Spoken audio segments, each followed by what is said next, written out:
Nasubukan mo na bang magluto ng egg noodles? Alam mo ba na masarap itong gawing pansit gisado? At hindi mo kakailanganin ng maraming sangkap dito para maging masarap ito. Kaunting manok at natirang mga gulay lang yung sinahog ko dito, pero yung lasa niya ay hindi papatalo. Pwede itong ipanghanda, ipang merienda o kahit na ipang ulam pa. Kaya kung katulad kita na mahilig sa pansit, para sa'yo ang recipe na ito. Tara, luto tayo. Unahin na nating ihanda yung mga gulay. Meron ako dito 2 piraso ng carrots at ayan, medyo pag-graduate na nga yan, pero po pwede pa naman. Hiwain lang natin ito ng ganito kaliliit. Next, may natira pa rin ako dito na kalahati ng red bell pepper. Natira ko yan sa paggawa ko ng sweet chili sauce. Isama na rin natin at hiwain lang ng pahaba. Kakailanganin din natin dito ng bok choy or Chinese cabbage. Pero dahil wala ako noon, pwede na nating ipamalit itong repolyo. Hiwain lang natin ito ng ganito. At habang hinahanda ko itong ating mga gulay, nagpakulo na rin ako ng tubig. Lulutuin natin dito yung ating egg noodles. Sa pagluluto ng egg noodles ay madali lang naman. Sa kumukulong tubig, ilagay yung noodles at dapat malakas yung apoy.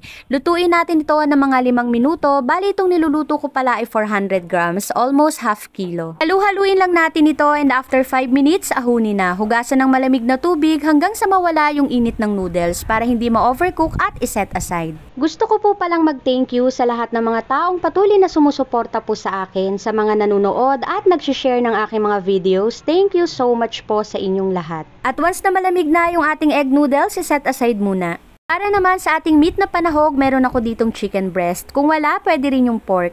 Slice lang natin ito ng ganito kalalaki. After natin itong mahiwa, timplahan natin ito ng mga pampalasa. Maglagay tayo ng soy sauce at isang sachet ng oyster sauce. Haluin natin ito at lagyan ng cornstarch. Once na may lagay na natin yung cornstarch, haluin ito at lagyan ng sesame oil. Yung complete recipe po ng aking niluluto ay nasa dulo ng aking video. Next, sa isang kawali, magpainit tayo ng mantika at lutuin natin yung tinimplahan nating meat kanina.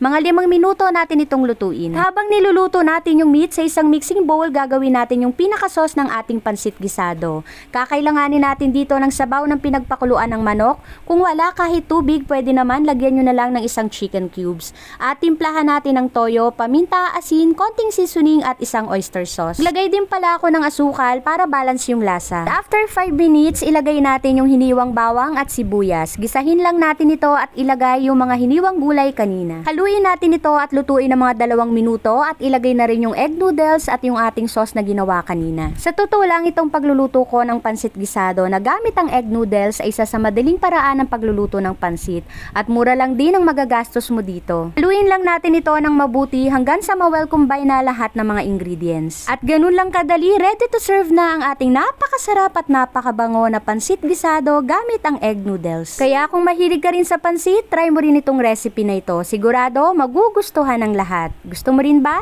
Tara, kain tayo.